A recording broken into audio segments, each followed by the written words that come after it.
Hi everyone, my name is Dana. Welcome back to my YouTube channel. Today I'm showing you how I am starting Lacey, the 1-year-old golden retriever, on agility equipment.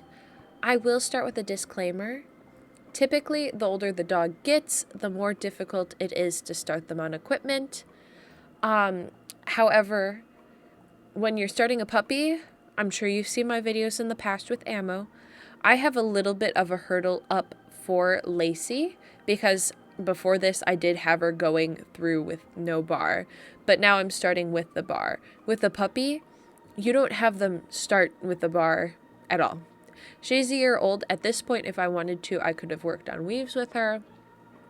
I could have worked on bigger contacts and stuff. But you see how much this little hurdle is a challenge for her? Just imagine if I threw that at her.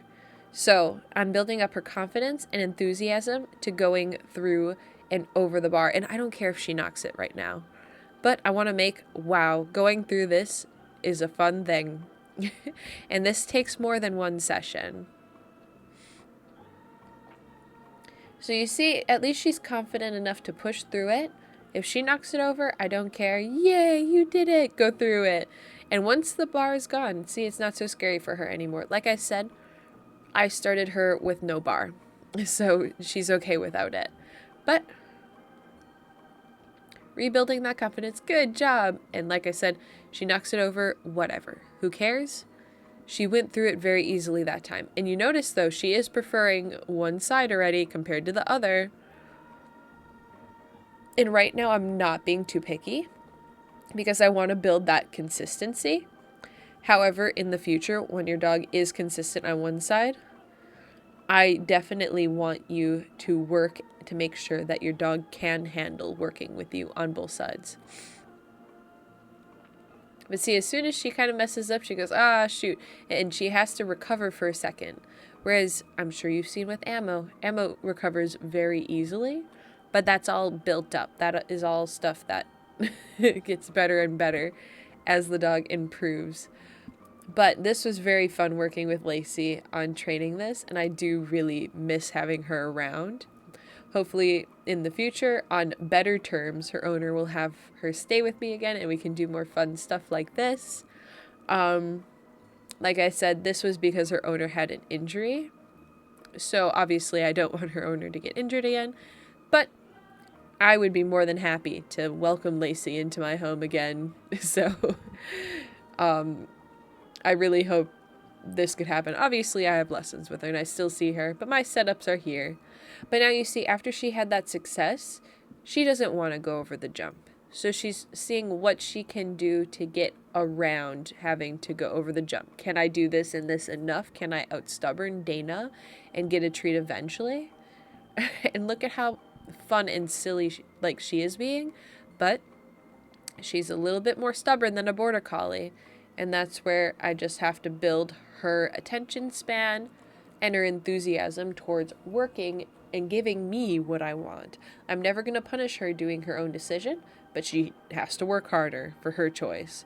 She can loop around the jump all day, and I'll do my best to eventually set her up for success because I don't want her to give up. But I'm going to make her where her choice is a little bit more challenging. So you see, I'm getting her a little bit hyped up again. And she's scooting around. So I am still giving her a chance. But I want her to choose. I don't care if she knocks it over. Come on, girlfriend. Yes! Yay, she did it. Good girl. And it's just a lot of repetition. And this is the stuff that a lot of people, I feel like, rush the dogs on. They push the dogs way too hard, way too fast. And that makes it a lot more challenging. Because with retrievers, especially being a more opinionated breed, you can ruin agility very quickly for them.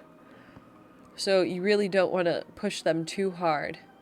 So it might be boring doing a lot of this, but it's necessary. Even if you never want to compete, this is super important to get them to be comfortable with all of these equipment.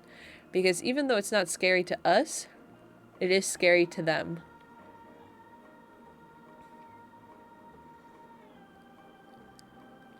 So see, even though I'm trying to get her hyped up. She's like, oh, I'm having fun, but I'm confused and I'm perplexed. So now I am going to pull on her collar just to make it where she can't give up. I'm not going to pull her over too hard, but just enough. And she really didn't resist at all because I desensitized her with her collar grabbing. So she knows me grabbing her collar isn't a punishment. It's me holding her hand. So I held her hand to help her go over that jump. Like I said, I don't want her to feel like she has to hold my hand every single time. So I'm trying to get her to go over the jump. Come on, girlfriend. Go. Go, Lacey. And you can see she's kind of reaching her threshold for pressure, but you always want to end it on a good note. So she's getting very distracted. Oh, surprise. And because of that distraction, she really moved the jump. So we obviously can't end it there. So I'm retightening the jump because she did kind of move it apart, and I don't want the post to fall off too easily. But she has to be able to work through distractions too. That's very important in dog training. And that's another thing. Where her owner lives, it's very secluded, very quiet. So any other commotion happening is a big deal for her. So look at how she's like, whoa, oh my gosh, how did that happen? But I didn't want her to panic. I didn't want her to spiral. So I am going to block her now so she can't just sneak around. And she goes, ah, shoot. Come on. Come on. So holding her hand, but as soon as I let go, she goes, oh, I can't do it on my own. And that's okay. But after that little bit of a scare, she probably does need a little bit more hand holding. Like I said, there's always going to be those scares in agility. So I'd rather set her up for success by having these scares now when I'm right with her than her not having a scare and then surprise she's super far away from me and falls on her face or something. So like I said, collar grab, and you can see she goes, ah, shoot, ah, shoot. And I don't care. I don't care. You knocked over, we'll put it back up. And you can see she's fighting that uncertainty and that enthusiasm. But this entire time, I'm just keeping it very casual. And then when she has success, then it's, yay, Lacey. And obviously, I'm trying to get her amped up. But I don't want her to just cheat over and over and over again. And she does want to be right. You can see when she's wrong, she's like, ah, shoot. There we go. Good job.